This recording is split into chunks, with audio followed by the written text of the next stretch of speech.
What's up, fellas? So I just want to do a little update on my tank and some of the progress, and as well as some of the projects that I have upcoming. So the first thing is my nitrates. As I've been testing them, I've noticed they've been slowly going up, and with the fish only system like I have right now, it's not too bad. It's still low enough that it's not too big of a deal, but corals are a little more sensitive to things like that, and so before I do corals, I need to get a handle on that.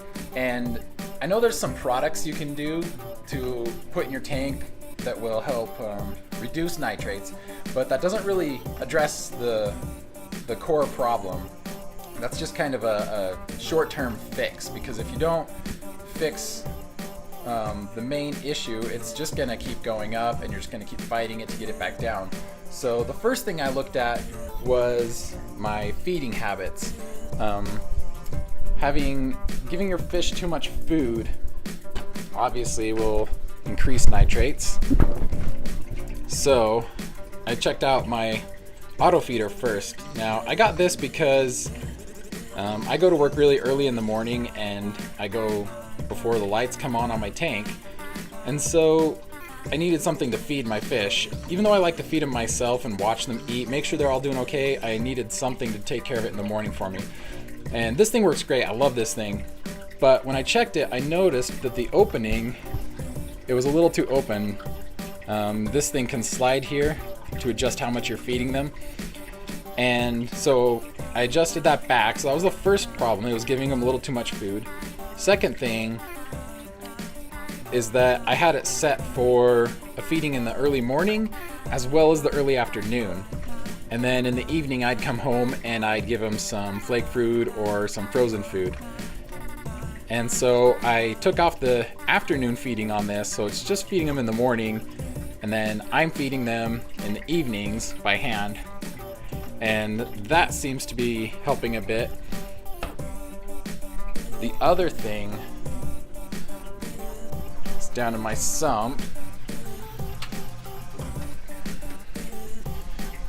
So originally I had my filter socks on and I was changing them out like every, 4 to 7 days when they'd get dirty, but it would get really annoying. I think anybody who's had filter socks can probably relate to this, because it really sucks having to take these out, clean them, put them back in. It's just a hassle. So I got kind of lazy and I just took them out altogether and stopped replacing them.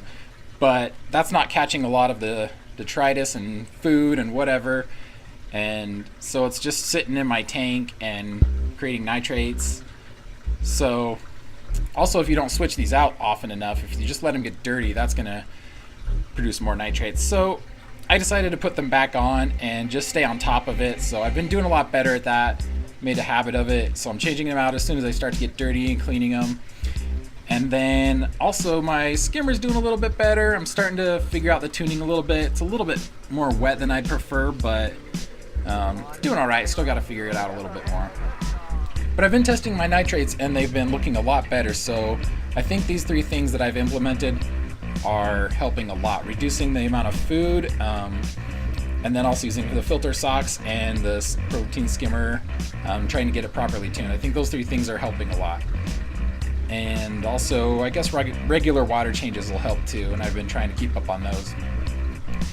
The other thing in my sump area that's different is I removed my quarantine tank that I had here. I used to have a 5 to 7 gallon tank right here, and I haven't gotten any new fish for a while, and so I decided to tear it down because it's just a mess. There was like salt spray and just all over everything, just like little splashes that create salt everywhere. It was just a huge mess, and I didn't like it in here. It was really bothering me, so I just took it out.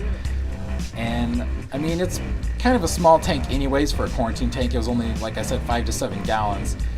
And so I have plans to do something a little bit larger, somewhere around 20 gallons, and I'm gonna have to put that in my utility room because it's not gonna fit under here. And I don't think my wife's gonna want it sitting out on our countertop or something. So that's going to be coming up, but there's a few other things I need to get done first, starting with my next project, which is right over here. So last night I went and I picked up this 55-gallon aquarium from a person that I found on Facebook Marketplace. She was really nice and gave me a good deal on this. It's practically new. She's had it for a couple years, but she's never actually used it. So it's, I mean, look at this. It's beautiful. It's nice and clean. I don't have to really do much to it.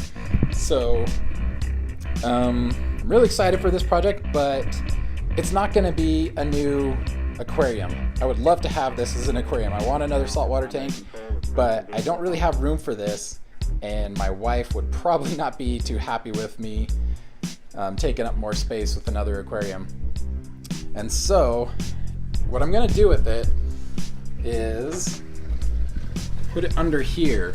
Now, if you remember, I have this what is it, the Trigger Systems Ruby 30 sump, and basically I'm gonna take that 55-gallon tank and put it in here as my new sump, because don't get me wrong, this is an amazing sump. It's really beautiful. It's a sexy piece of equipment, but it's a little bit small for what I want. This is a total water volume of, I think, 25 gallons, and so it's a little bit small, especially with the skimmer. It was really tight getting it in here, and it's a pain in the ass to get out. The refugium's a little bit smaller than I prefer, so I'm gonna replace this with the 55-gallon. And there are a few reasons why I want to do this. The first reason is that the more water volume you have, the more stable your water conditions will be. So if you have like a small tank, like a nano tank, the water parameters can fluctuate much more quickly than something with a lot more water like this. And I mean, I have like a 175-gallon total system water volume. So a little more water is probably not going to make that big a difference, but you know, it couldn't hurt either. So that's the first reason. The second reason is this thing's a little tight, the sump I currently have, especially with that skimmer. So with the new one, I'll have more room for equipment and anything else I need to add into there. The third reason is, at some point I would really like to implement the nitrate system. I just think that's a really cool, simple way to do your tank. And so in order to do that, I need a bigger refugium. The nitrate system recommends having your refugium to be, I think it was 10 to 20% of your water volume. And for me, that would be somewhere around 15 to 30 gallons. And this refugium is only like 9 gallons, so it falls well short of that. The new plans for the new sump, the refugium is going to be somewhere around 25 to 27 gallons. So it's right in the middle range there, so it should be perfect for it.